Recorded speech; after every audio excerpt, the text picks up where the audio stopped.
As Nick mentioned, I serve on the pastoral team at Covenant Fellowship, but in a kind of unusual role. Most of my job description is leading a separate nonprofit we've established called Covenant Mercies, which exists to build partnerships with God's people in the developing world to care for orphans. So on the back end of the sermon this morning, I'll tell you more especially about our orphan sponsorship program, through which we're sponsoring over 1,750 fatherless children now in Uganda, Ethiopia, Zambia, and most recently, Liberia. But I always love to begin in God's Word and remind ourselves of the significant biblical motivation we have for this type of ministry. So if you're with me now in Luke chapter 14, I want to begin reading in verse 12. And just to set the scene, Jesus has been invited to a dinner party. He's at the table of a Pharisee. He, being Jesus, said also to the man who had invited him, "When you give a dinner or a banquet, do not invite your friends or your brothers or your relatives or your rich neighbors, lest they also invite you in return and you be repaid.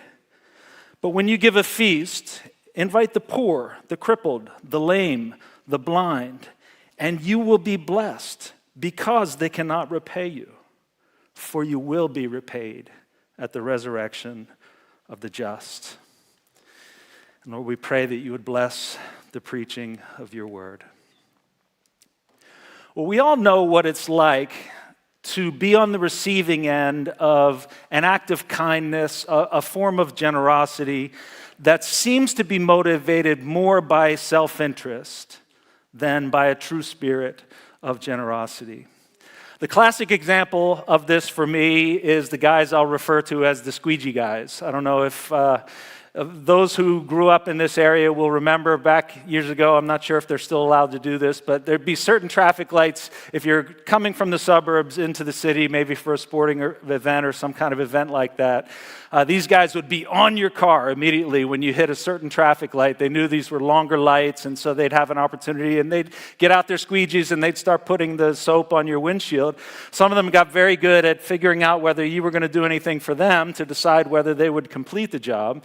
And by the way, I don't blame the squeegee guys. It's easy to come to somebody with your hand out. There's something commendable about coming with an offer of a service. But my point is, from the perspective of the recipient, there are forms of generosity that can almost feel like you need to be on your guard against them because they're nothing more than thinly veiled attempts to obligate you to do something in return. Well, this reciprocity ethic, this idea that I'll scratch your back if you scratch mine, was very strong in the Greco-Roman world Jesus lived in. It was pervasive in Jewish society of that time as well. So as Jesus sits at the table of this Pharisee, he knows well the mindset that he's addressing. One would act in a generous way toward others for the purpose of eliciting a similar generosity in return. And conversely, if someone performed an act of kindness or generosity to you, you would feel a strong obligation, even an ethical obligation, to reciprocate. Now, this reciprocity ethic may not be quite as explicit in our modern Western way of thinking, but it is undeniably present in our world today as well. It lies just beneath the surface in almost all of our social and personal interactions. If we're honest, we really have to admit that there's not a whole lot we do in life that isn't somehow motivated or influenced by our own self-interest. And on certain levels, that's perfectly okay. The goal of reciprocity is not inherently evil. In fact, there are certain contexts in which it's really the highest goal. Think about the business context. If I'm providing a service or a product for you, and you're happy to part with X number of dollars in exchange for that, and I'm happy to give you that product or service in exchange for X number of dollars, that really defines the ideal business transaction. And by the way, if that sounds like an endorsement of free market economic principles, you heard me correctly.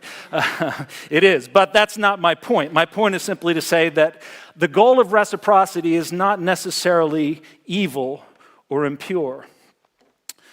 However, As he so often does, Jesus comes to us here with questions that dig deeper, that probe into the depths of our hearts and motivations and push us beyond these natural human tendencies. Jesus calls us here to a selfless love that expends itself for others without regard for what they can give us in return. I probably don't need to tell you that this doesn't come naturally to us. In our sinful nature, we are bent toward doing things that are in our personal self-interest and neglecting things that really have no personal benefit to us at all. And so against the grain of his own ancient culture, against the grain of our cultures of today, against the grain of our normal and natural human tendencies and sinful nature, Jesus teaches us here that true Christian generosity goes beyond the bounds of reciprocity. In fact, one of the defining characteristics of generosity that's uniquely Christian, and by that I mean generosity that is a consequence of our faith, not merely a consequence of our humanity. One of the defining characteristics of generosity that is uniquely Christian is its intentional focus on those who can do nothing to repay it. Jesus says, you want to know whether your love is truly Christian love? Love those who have no capacity to love you in return.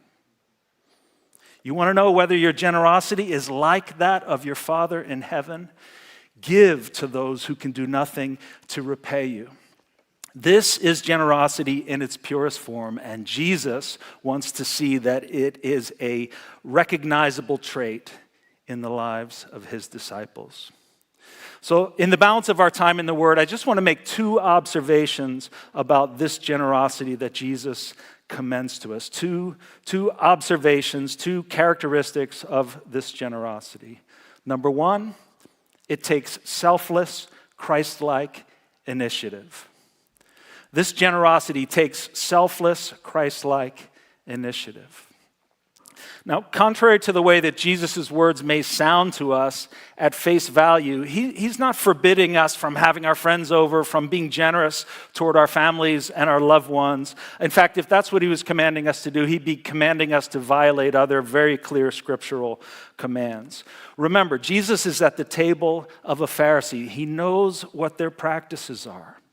He knows what our human tendencies are, those things that we've just been reflecting on. So he's speaking in hyperbole here. He's using strong language to jar us out of our complacency, to jar us out of our comfort zone, and to make a point. So what point is Jesus making? Well, he's saying that as God's people, our generosity shouldn't be limited to that which is normal. It's normal to be generous toward those who can return the favor to us somehow. As disciples of Christ, we're called to take generous initiative toward those who can't repay us. And listen, I just love this. He is calling us to do this precisely because they can't repay us. I just love the way Jesus explains the reason why we shouldn't invite our friends, our family, our rich neighbors that we might want to hang out with to our little dinner party, almost as if it should be intuitive to us. He says, oh, no, don't do that, lest they also invite you and you be repaid.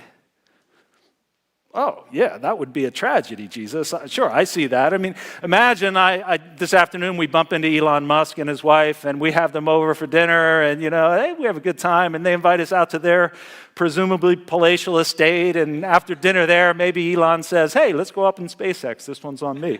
I mean, that would be a tragedy. No, Jesus is not suggesting that would be a tragedy. What he's saying is, that's the way the world thinks. That's the way the world operates. If your generosity remains only within those bounds, what difference really has the grace of God made? Read verses 13 and 14 with me again. But when you give a feast, invite the poor, the crippled, the lame, the blind, and you'll be blessed because they cannot repay you. Notice that word because. He doesn't say you'll be blessed even though they can't repay you. You'll be blessed despite the fact that they can't repay you. No, you will be blessed because they cannot repay you. There's a cause and effect relationship here. The blessing for you is the direct result of the fact that you have selected as the object of your generosity those who cannot return the favor. And as you take initiative toward those who can't repay you, fully aware that they can't repay you, God promises that he will repay you for that very same reason. And this, Jesus says, is one of the things that ought to characterize us as God's people and distinguish us from the world. So this is a characteristic that differentiates Christian love from love that we might think of as natural or normal, even for those apart from Christ. Earlier in Luke's gospel, Jesus spoke in similar terms when calling us to love our enemies. We have this to be projected on the screen, so you don't need to turn back to Luke chapter 6. But beginning in Luke 6:32, Jesus says, "If you love those who love you, what benefit is that to you? For even sinners love those who love them. And if you do good to those who do good to you, what benefit is that to you? For even sinners do the same. And if you lend to those from whom you expect to receive, what credit is that to you? Even sinners lend to sinners to get back the same amount. But love your enemies and do good and lend, expecting nothing in return, and your reward will be great, and you will be sons of the Most High, for he is kind to the ungrateful and the evil. Be merciful, even as your Father is merciful." Now, did you notice the similar biblical logic there? How do we demonstrate that we are sons and daughters of the Most High? Well, it's not by doing the same things that are not only possible, but even normal apart from faith. As Jesus might say, what credit is that to you? How does that distinguish you from the world? The world neglects to show kindness to those who can do nothing to repay it. Jesus says, not so with you. It shall not be so with us as his disciples. We demonstrate that we are children of our Father in heaven and disciples of his Son Jesus by taking initiative where it wouldn't be natural or where it wouldn't be normal for us to do so. By loving even our enemies. Think about that. I think we get so used to these words rolling off of Jesus' tongue that we forget how radical that is. Loving even our enemies. And in a similar way, by intentionally ensuring that our generosity extends even to those who can do nothing to repay us. Now, let's bring the scene back to our Pharisees' table, because a most profound accent is placed on Jesus' exhortation here in a very simple fact, and it's a fact that goes right over the head of his original hearers, but we should see that we register it this morning. That simple fact is this: the one who is reclined there at the table with them is addressing them because he himself is God incarnate. He's there with them at this table because he didn't consider equality with God a thing to be grasped, but humbled himself, made himself nothing, took the form of a servant, and came and took initiative toward those who could do nothing for him in return. Soon he will give all in giving his life and death on the cross for those who could do nothing to repay him for his sacrifice. And listen, if you are here today and you're not a Christian, or maybe you're exploring what the Christian faith is all about, it's important for you to understand there is nothing you can do to repay God. You don't come to Jesus as a way of repaying God for the wrongs that you've done or repaying God for the kindnesses that he's shown you. You come to Jesus as an act of faith, believing that his death and his resurrection are sufficient to cover the penalty for your sin and restore your relationship to God. Now, for those of us who are already in a position of faith this morning, I trust you see the rich gospel truth bound up in what Jesus is calling us to here. Be merciful as your heavenly Father is merciful. Take initiative toward those who can do nothing to repay you. Lavish them with love and generosity and kindness. Why? Because that's exactly what Jesus did when he came and left behind the riches of heaven to come to this earth to seek and save lost sinners like you and me. This generosity that Jesus commends to us takes selfless, Christ-like initiative toward those who can't repay it. Well, secondly, just a second observation about this generosity is simply this: it's driven by faith. This generosity is driven and fueled by faith. And please note that even as Jesus calls us to a generosity that's not self-interested, he simultaneously lifts our eyes to a reward, a personal reward that can only be seen through the eyes of faith. Let's look again at verses 13 and 14. But when you give a feast, invite the poor, the crippled, the lame, the blind, and you will be blessed because they cannot repay you, for you will be repaid at the resurrection of the just. Amazingly, as we put off this natural human tendency to be motivated by the things of this world and take initiative instead toward those who could do nothing to repay us in the terms of this world, Jesus promises that we will be rewarded in eternity. We can only embrace this reward in the here and the now by faith, by trusting simply that what Jesus says to us here is rock solid truth, though we can't grasp it in the here and now.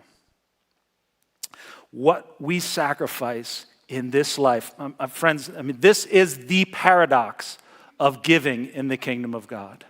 This is the paradox. What we sacrifice in this life for those who can do nothing to repay us will accrue to our benefit in eternity. And we shouldn't pretend like it's not a sacrifice. It is a sacrifice to give toward those who can do nothing to repay us. It will cost you something. It will cost you the ability to use those funds for some other purpose that might benefit you more in the here and now. But when you consider that sacrifice, in light of the eternal reward Jesus promises us here, it really is no sacrifice at all. It's better thought of as an investment. And in a world with a devaluing dollar and cryptocurrency fraudsters going out to trial, I can tell you there is not a more secure investment you can make than this. When you think about it, there are many sacrifices we make in life in the short term for a reward we expect to receive later. Some of you know I happen to be someone who loves to get out in the garden, so a few months from now I'll be thrilled to get out there and get some dirt under my fingernails and start working the soil and get some plants in the ground that within a few months will be producing much fruit for us. A few years ago, I became mildly obsessed, Rachel will confirm, with perennial fruit-bearing bushes, and so especially blueberry bushes. So we planted 11 blueberry bushes at different places around our property, and I had to throw myself into all kinds of research. You have to, blueberries bushes will serve you well for a long time, but they need the right kind of soil, so I had to basically replace the soil that I was planting them in. They have very shallow roots, so you need to learn how to put the kind of mulch that they appreciate on top of their feet, so their feet stay a little bit wet. And the other key element for me, I was starting from little dormant sticks. They weren't bushes at all when I planted them. And the other key that they tell you to do, who is they, right? We always say they. The people who know about blueberries, I guess I'm one of they now because I'm telling you. Anyway, they say when you plant a baby blueberry bush like that, you need to pinch the blossoms off the plant for the first 3 seasons. So they leaf out in the spring, and then the blossoms come out. Now you probably know the blossoms are what become the berries after the bees come and do their miraculous work. So by pinching those blossoms off the plant in the spring and dropping them on the ground, you're foregoing the fruit of that bush for that season. And so 3 seasons in a row, you're supposed to do that. And I remember the first 2 seasons, it was easy. It was such a baby plant, wasn't much to speak of. That 3rd season, there were a lot of blossoms that we were picking off those bushes and dropping on the ground, and I wanted to taste the fruit of that tree by then. So it was a little harder in that third season to pinch those blossoms, but I did as I was told, and we have experienced the blessing of that. A couple of seasons ago, I didn't make Rachel count this last year. A couple of seasons ago, we counted 128 pints of blueberries that we have harvested. We're giving them away. We're eating them on everything. We're canning them. We're freezing them. I mean, you'd be surprised. It's kind of a miracle that I haven't turned blue. I eat so many blueberries. But listen, the point is this. Jesus is asking us here, do you want to be satisfied with a handful of blueberries now? Or will you believe me that by making that small sacrifice now, you will receive a result of that. You will receive a future harvest that you cannot even fathom.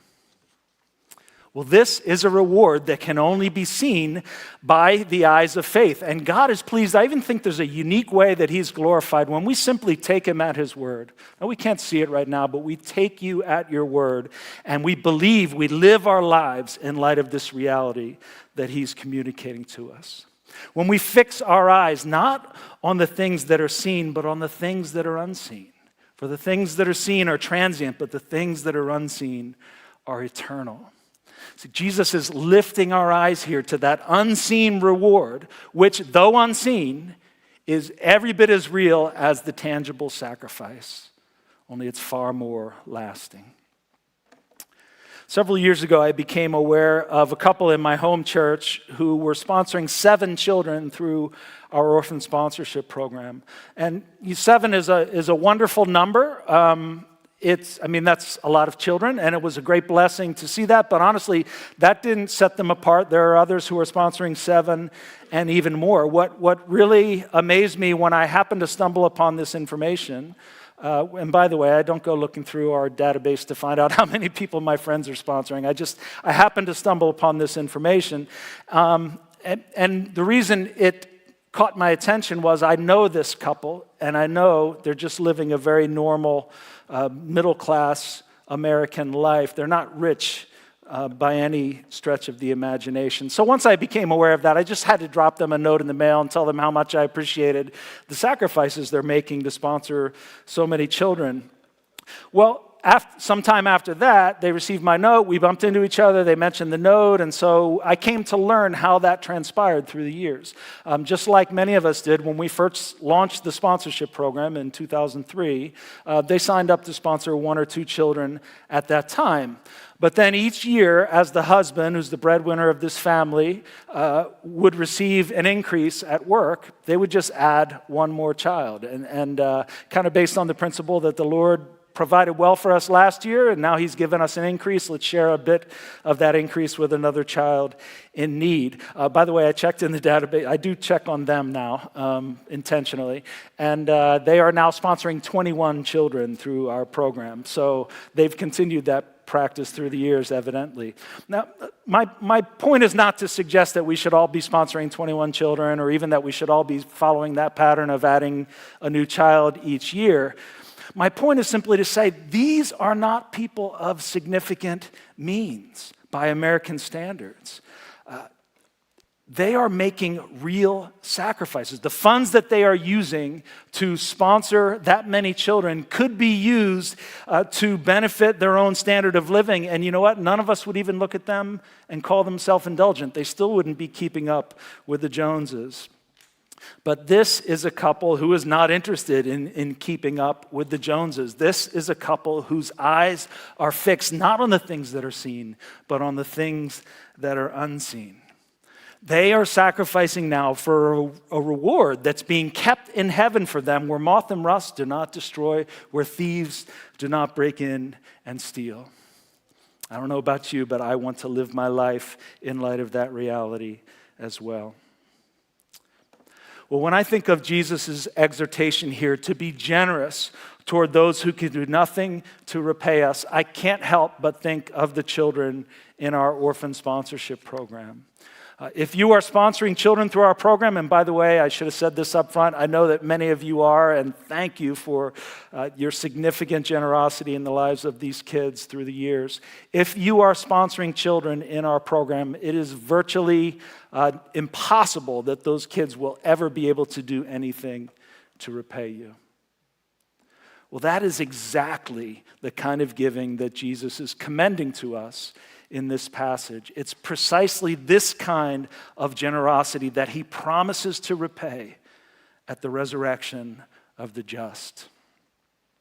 And that phrase, hearing Jesus say that phrase, the resurrection of the just, immediately puts me in mind of Matthew 25, where Jesus foretells of that final day when we'll stand before him. And he'll say, "Well done, enter into your reward. For when I was sick, you visited me. When I was hungry, you fed me. When I was thirsty, you gave me something to drink." And we'll say, "Jesus, when did we see you sick or hungry or thirsty?" And he'll say, "Even as you've done it to the least of these, my brethren, you've done it unto me." And I just imagine, that part is thoroughly biblical. This part is from my imagination, but I just imagine that Jesus, in that moment, might take up a young lady by his side and say, "I want you to know Kalkidan. Kalkidan was born with HIV. She lost both of her parents to AIDS. She was on a trajectory to suffer that same fate, but you gave when there was nothing she could do to repay you." And that giving also brought a lady named Helena into her life, and Helena led her to faith. Kalkidan is here today because you gave when there was nothing she could do to repay you. Or maybe he'll pull up a young man named Charles and say, "This is Charles. He was a student at Lighthouse Christian School, and he gave his life to Jesus at a young age at a VBS that Lighthouse put on. Later, he was able to go to college on a college scholarship, and he became a teacher and influenced the lives of so many other young people from that role as a teacher. That all happened because you gave when there was nothing Charles could do to repay you." My friends, think of the ripple effects throughout eternity. Think of the children and grandchildren in the future of the children that we're sponsoring today who will know the love of Jesus because somebody shared it with their mother or somebody shared it with their grandfather when they were just little children running around in the community with inadequate care. Think of all the lives that will be touched by the lives that we're touching. I believe part of our reward in heaven will be the joy of seeing with the eyes of eternity the full eternal impact our acts of kindness and generosity were able to achieve in this life. It takes the eyes of faith to see that in the here and now. And I couldn't be more grateful for the many people who have given with that kind of faith and joined hands with us in that kind of faith, investing generously in this work for over 20 years now. So at this point, I want to transition to just beginning to update you if you know Covenant Mercies or introduce Covenant Mercies to you. When we launched this ministry in 2002, we knew the Lord was leading us to serve orphans internationally. We had a vision for doing this work in collaboration with indigenous local churches on the ground in areas of need. We didn't know exactly where the Lord was leading us. We didn't know exactly what our collaboration would look like. It was just all in the abstract, in kind of that seed form. But by the end of 2002, riding on the coattails of a relationship Sovereign Grace was developing with a little church in a little rural Ugandan town called Nagongera, we made our first foray into Africa, and it became immediately evident that we were home. This was at a time when HIV/AIDS was running rampant on the African continent, and the antiretroviral drug therapy, which had revolutionized care for AIDS patients and HIV patients here in the Western world, was not yet available there. One of my enduring memories from that very first visit to Uganda in 2002 was meeting a woman named Gladys. I think we have a picture of, this is Gladys and me circa 2002 on my very first visit to Uganda. Gladys had recently lost her husband to AIDS, and she was left to care for two small children, though she herself was HIV positive. And sadly, there wasn't much we could do for her at that time. I only got to see her one more time in 2003 before she was gone, and her children were left in the care of their grandmother.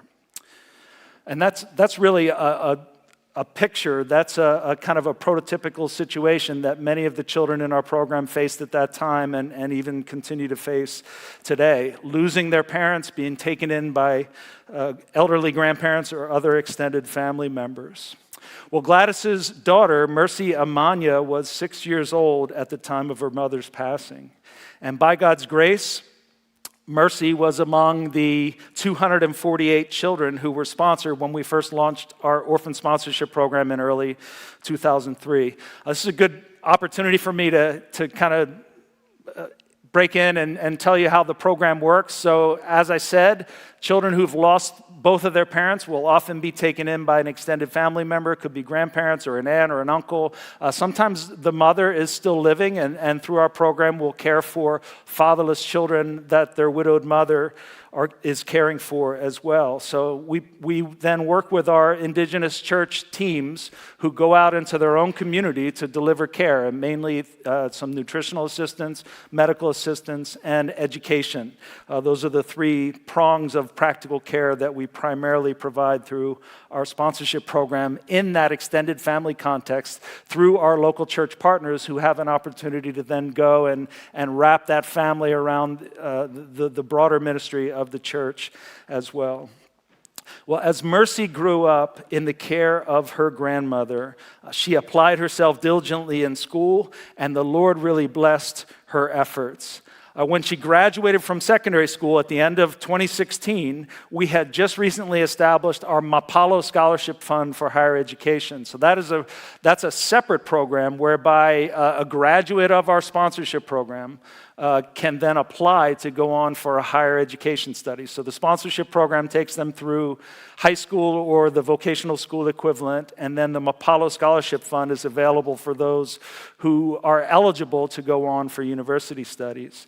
Mercy applied, and became one of our very first Mapalo scholars, and just last year she graduated from Uganda Christian University with a degree in law.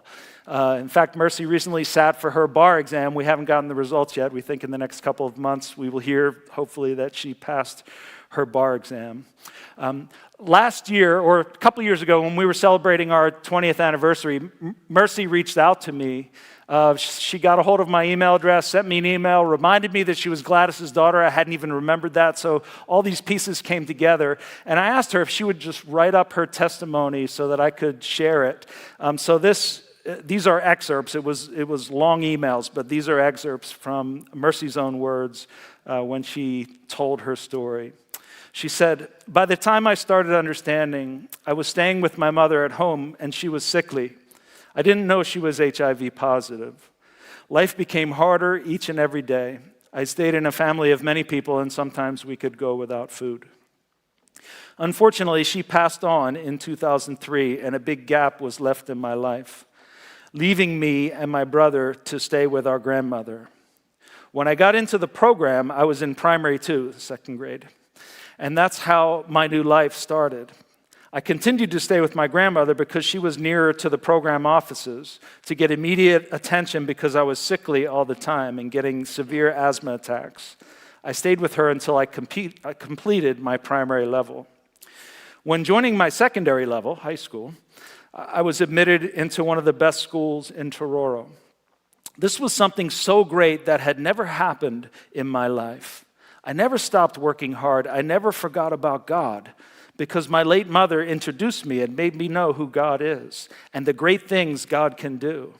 And he did that by bringing covenant mercies. I never stopped saying thank you, God, because I knew it was him since day one. After I completed my high school in 2016, it was the same year the Mapalo Scholarship started.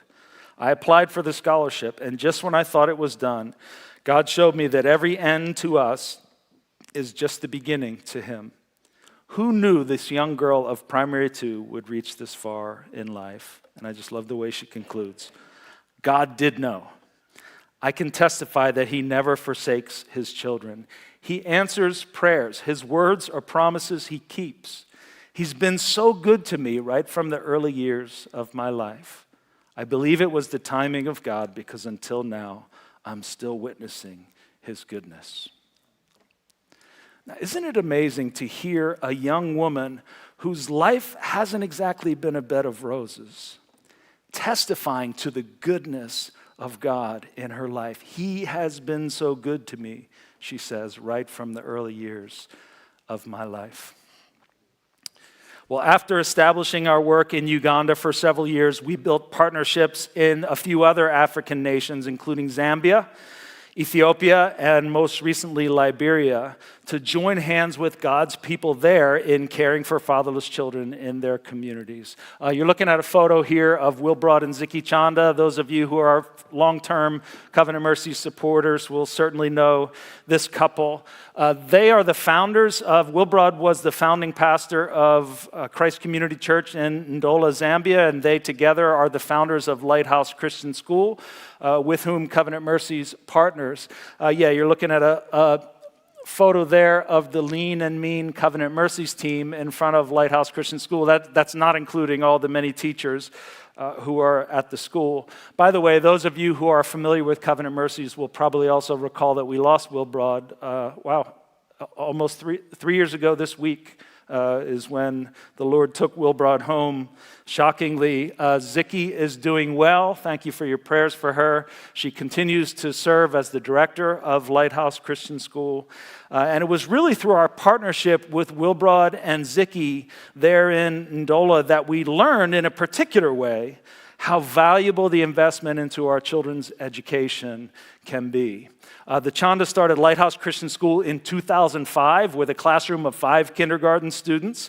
Covenant Mercies joined forces with them the following year in 2006 to sponsor a second classroom of children, and then we just continued adding one new class of children every year to the point where we are now serving over 350 children in grades pre-K through grade 7 there at Lighthouse. Through the years, we've also purchased land and developed the school campus through the years as well. So this is a shot of the school campus with a focus on the newest building there in the center. And these tools have really helped Lighthouse to be able to maintain a high educational standard as they teach the children. Now, from day one, education has been a high priority for us in our program. It's always been a big part of the budget, when we budget the sponsorship funds, to be able to send the children to school, to make sure we put them in a nice uniform, give them all the books and supplies that they need.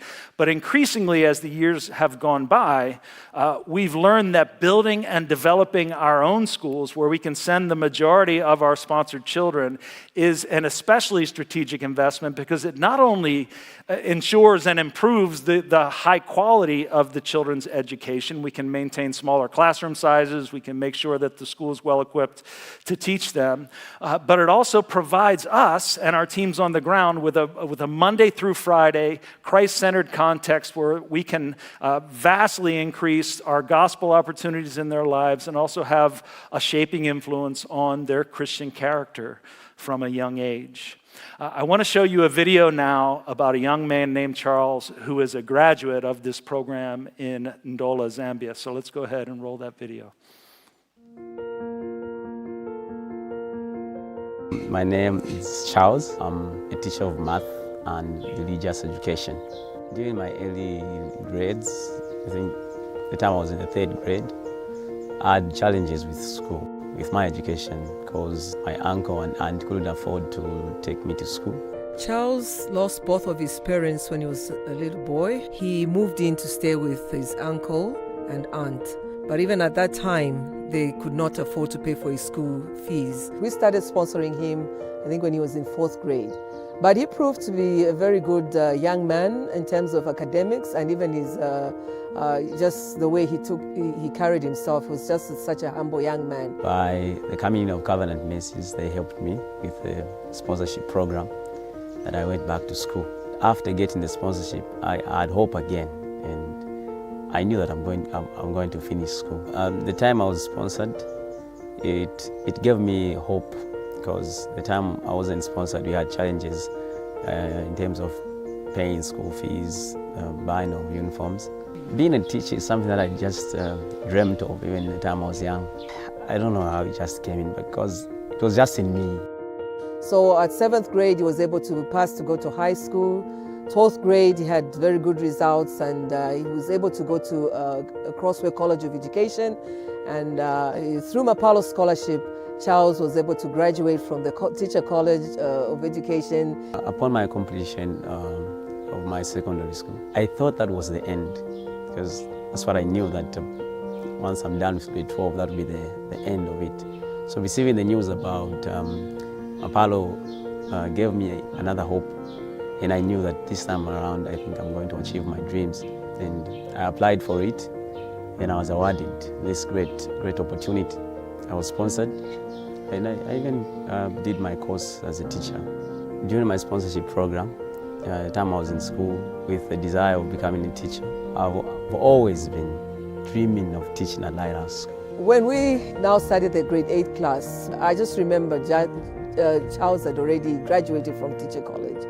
So we asked him to come over for the interview, and he came, and through the interview he proved himself that he could do this job, he could get this job. And that's how we hired Charles, and he started working here at Lighthouse Christian School. Okay, another one. Compassion. Being at Lighthouse, again, as a teacher, I think this is an opportunity which will give hope also to my fellow friends who are being sponsored. Looking at me again, like I said, gives them a hope as well, and the feeling that if this one did it, we can also do it. So with what has transpired in my life, and me personally being a teacher, I think I would use also the same opportunity to preach Christ to my students as well. So words alone can't really express how I feel towards God for what He has been doing in my life, the people that He has brought in my life, my family, people at Lighthouse, and Ziki for the support and the encouragement towards school. Even my sponsors, it's not easy sponsoring a child whom I've never even met before. So I'm really grateful for that. I count it to be a blessing. That's why I'm saying that I'm a living testimony. Yes. So thank you so much.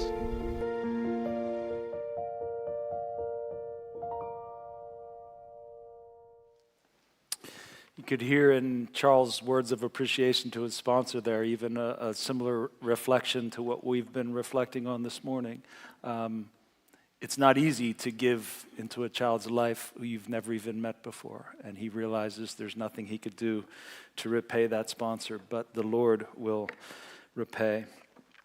Well, our fruitful partnership with Lighthouse Christian School is one of the many reasons we were excited to break ground in 2019 in Western Uganda on Hope Community Primary School. By God's grace, so you're looking at a photo from groundbreaking day here actually in 2019. That man with the big smile on his face on the far right is Moses Nkwatsibwe. He's our partner pastor there in Western Uganda. By God's grace, we were able to open that school in 2020. And at that time, we only had 3 classes, pre-K, K, and grade 1. And then fast forwarding to today, Hope Community is presently preparing to start the 2024 school year with approximately 200 students in grades pre-K through 4. This will be our first year with a grade 4 class at Hope Community.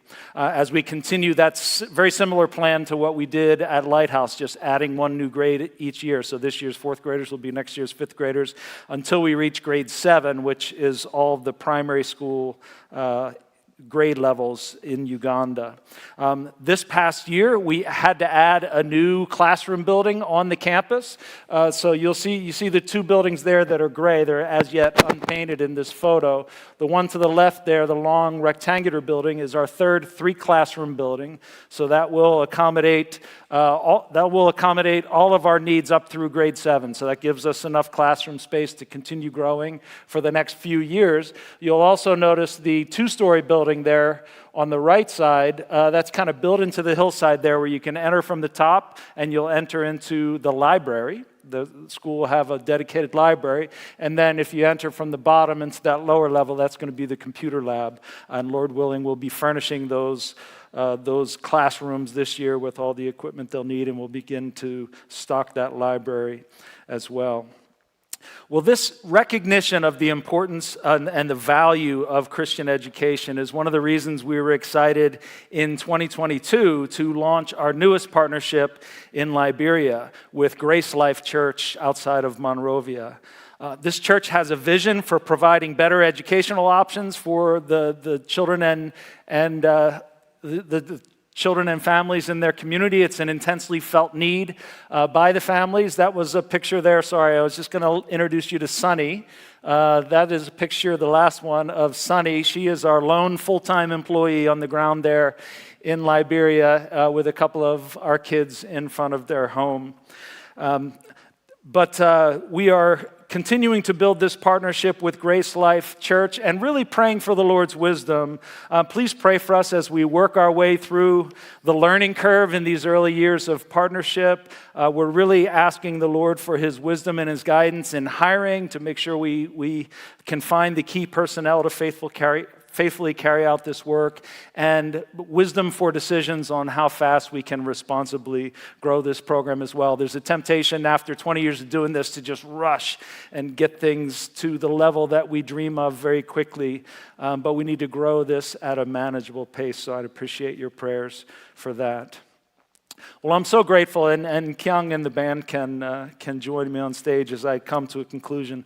I'm so grateful that as we enter our 22nd year of ministry this year, we do so not simply looking back at God's grace over our first 2 decades plus, which we do, and we are so grateful for all the grace the Lord has poured out on this ministry, but we also head into our 23rd year looking forward to an exciting new opportunities and challenges that the Lord has placed before us.